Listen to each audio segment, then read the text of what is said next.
இப்போ சிந்தியாவுடைய தாயாரை வந்து பார்த்தீங்கன்னு சொன்னால் ஒரு அமைப்பின் மூலமாக 15 லட்சம் ரூபாய் பணம் பெற்றிருக்கின்றார் என்றால் வைத்தியருக்கான இடைநீக்கம் வந்து செய்யப்படாவிட்டால் பணி இடைநீக்கம் செய்யப்படாவிட்டால் நாளை மறுதினம் போராட்டம் வெடிக்கும் என்ற இவ்வாறு நிறைவேற்றப்படாவிட்டால் நாளை மறுநாளில் இருந்து எமது ஜனநாயக போராட்டம் தொடரும்.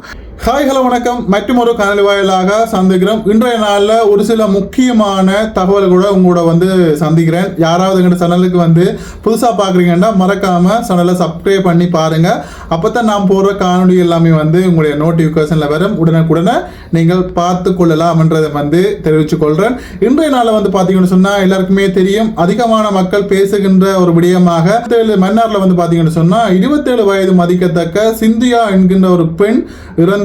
இந்த இறப்புக்கான காரணம் வைத்தியர்களும் அங்கே வேலை செய்கின்ற தாதியர்களுடைய ஒரு அலட்சிய போக்கினால அவங்களுடைய கடமையை வந்து ஒழுங்காக வந்து செய்யாததன் காரணமாக அந்த பெண் வந்து ஒரு இரத்த போக்கு ஏற்பட்டு இறந்திருக்கிறாங்க. இவருக்கான ஒரு நியாயம் கிடைக்க வேண்டும். அது மட்டும் இல்லாம அந்த பச்சிளம் குழந்தைக்கு வந்து ஒரு நியாயம் கிடைக்க வேண்டும் என்ற ரீதியில நீதிமன்றத்தில் வந்து வழக்குகள் வந்து சென்ற வண்ணம் இருக்கின்றது. இதிலையும் குறிப்பாக வைத்தியசாலை முன்பாக மக்களாலையும் அங்கே இருக்கின்ற அமைப்புகளாலையும் ஒன்று சேர்க்கப்பட்டு போராட்டங்கள் வந்து அன்றைய நாளில் வந்து மேற்கொள்ளப்பட்டிருந்தது. அந்த மேற்கொள்ளப்பட்ட போராட்டத்தின் விளைவாக வெற்றியாக வந்து பார்த்தீங்கன்னு சொன்னால் அன்றைய நாளில் மாலை வந்து பார்த்தீங்கன்னு சொன்னால் அங்கே வைத்தியசாலையில் வேலை செய்கின்ற 2 தாதியர்கள் உட்பட 4 பேர் வந்து பார்த்தீங்கன்னு சொன்னால் பணியிடை நீக்கம் செய்யப்பட்டிருக்காங்க. ஆனால் இவங்களுக்கான ஒரு நியாயமாக பணியிடை நீக்கம் மட்டும்தானான்னு சொல்லி கேட்டால் அது அடுத்த கட்டம் பண்ணி பார்க்கணும்.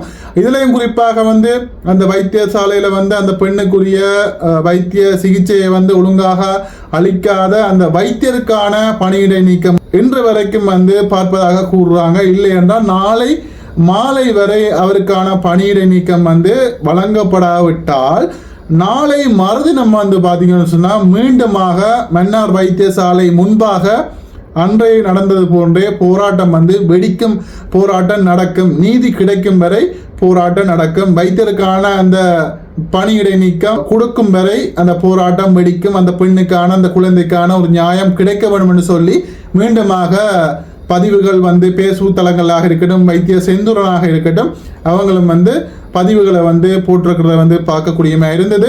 அதன் குறிப்பாக அன்றைய நாளில் வைத்திய செந்தூரன் அவர்கள் உண்ணாவிரதம் இருந்து அதன் மூலமாக அவர் மூலமாகத்தான் இந்த பணியிடை நீக்கங்கள் வந்து கிடைத்ததாகவும் வந்து சொல்லியிருந்தார். அது மட்டும் இல்லாமல் வந்து பார்த்தீங்கன்னு சொன்னால் இதற்கான ஒரு தீர்வு, அந்த பெண்ணுக்கான ஒரு தீர்வு, அந்த குழந்தை வளர்ந்து தன்னுடைய சொந்த காலில் ஒரு வேலைக்கு போகும் வரைக்குமான அந்த குழந்தைக்கான ஒரு நஷ்ட ஈடு வழங்கப்பட வேண்டும் என்றதை வந்து மக்கள் கோரியிருக்கிறாங்க நீதிமன்றத்தில். இதற்கான தீர்வு கிடைக்கப்படாவிட்டால் நாளை வரை அந்த தீர்வு வந்து கிடைக்கப்படாவிட்டால் வைத்தியருக்கான இடைநீக்கம் வந்து செய்யப்படாவிட்டால் பணியிடை நீக்கம் செய்யப்படாவிட்டால் நாளை மறுதினம் போராட்டம் வெடிக்கும் என்ற ஒரு முக்கியமான ஒரு தகவல் வந்து கிடைச்சிருக்குது. அது மட்டும் இல்லாமல் 2வது விடயம் வந்து பார்த்தீங்கன்னு சொன்னால் இப்போ சிந்தியாவுடைய தாயாரை வந்து பார்த்தீங்கன்னு சொன்னால் ஒரு அமைப்பின் மூலமாக 15 லட்சம் ரூபாய் பணம் பெற்றிருக்கின்றார் என்ற ஒரு பொய்யான வதந்தியை வந்து பரப்பியிருக்காங்க. இந்த பரப்பிய வதந்தியின் மூலமாக வந்து பார்த்தீங்கன்னு சொன்னால் சிந்தியாவுடைய தாயாருக்கு வந்து நிறைய பேர் ஃபோன் பண்ணி என்னம்மா அவங்களுக்கு காசு வந்துருக்காங்கன்னு சொல்லி பல்வேறுபட்டவங்க வந்து கேட்டுக்கொண்டிருக்காங்க. இதை வந்து ஒரு டவுட்டை வந்து கிளியர் பண்ணுறதுக்காக இன்னொரு யூடியூபர் வந்து ஏற்கனவே வந்து அதனுடைய தாயாருடைய வீட்டை போய் ஒரு காணொலியை வந்து எடுத்திருந்தாரு. அவர் மூலமாக அவருடைய நம்பர் இருந்ததால் அவருடைய தாயாருக்கு வந்து ஃபோன் பண்ணுறாரு.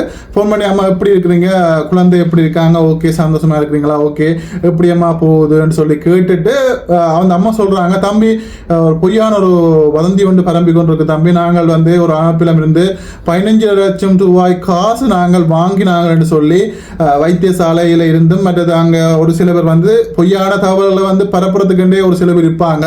அந்த வதந்தி வந்து பரப்பிய வண்ணம் இருக்கிறாங்க தம்பி. நாங்கள் யாரிடம் இருந்தும் ₹1 காசு கூட இதுவரைக்கும் வாங்கவில்லை. எங்களோட வீடு தேடி வந்து யாரும் எங்களுக்கு கொடுக்கவும் இல்லை என்றதை வந்து அந்த சிந்தியாவுடைய தாயார் வந்து இன்றைய நாளில் குறிப்பிட்டிருக்காரு. தயவு செய்து நானும் யாராக இருந்தாலும் வந்து சொல்கிற ஒரே ஒரு விடயம்தான், நீங்கள் வந்து ஏற்கனவே வந்து நொந்து போய் இருக்கிறவங்களுக்கு வந்து துன்பத்தில் இருக்கிறவங்களுக்கு வந்து நீங்கள் உதவி செய்யாட்டியும் பரவாயில்ல, ஒரு ஆறுதலான ஒரு வார்த்தைகள் வந்து கதைக்காட்டியும் பரவாயில்ல, அவங்களுக்கு வந்து இடையூறாக ஒரு துன்பத்துக்கு மேலே ஒரு துன்பம் கொடுக்குறேன்னு சொல்லுவாங்க.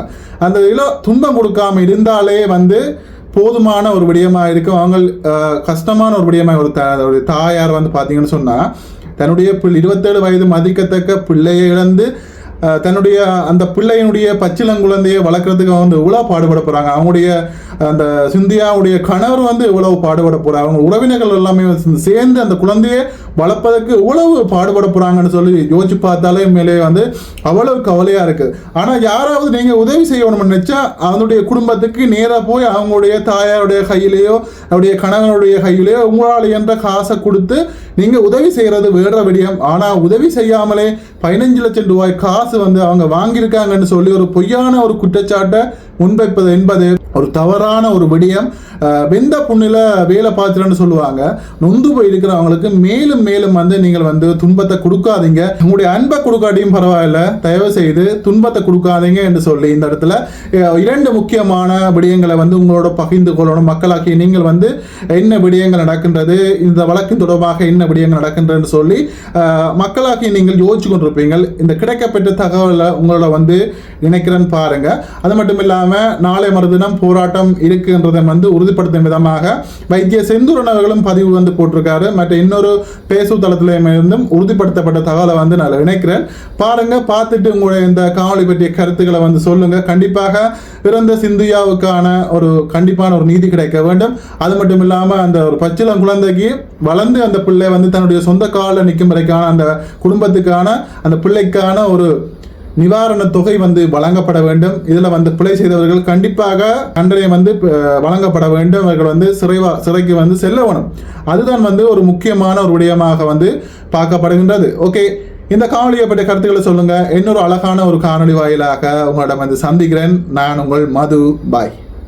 சிந்தியாவின் இறப்புக்கு காரணம் என குற்றச்சாட்டப்பட்ட வைத்தியரையும் இடைநிறுத்துவதாக மத்திய சுகாதார அமைச்சு அதிகாரிகளால் வழங்கப்பட்ட உத்தரவாதம் நாளைக்குள் நிறைவேற்றுவதாக இன்று மீளவும் அதிகாரிகளால் கூறப்பட்டது.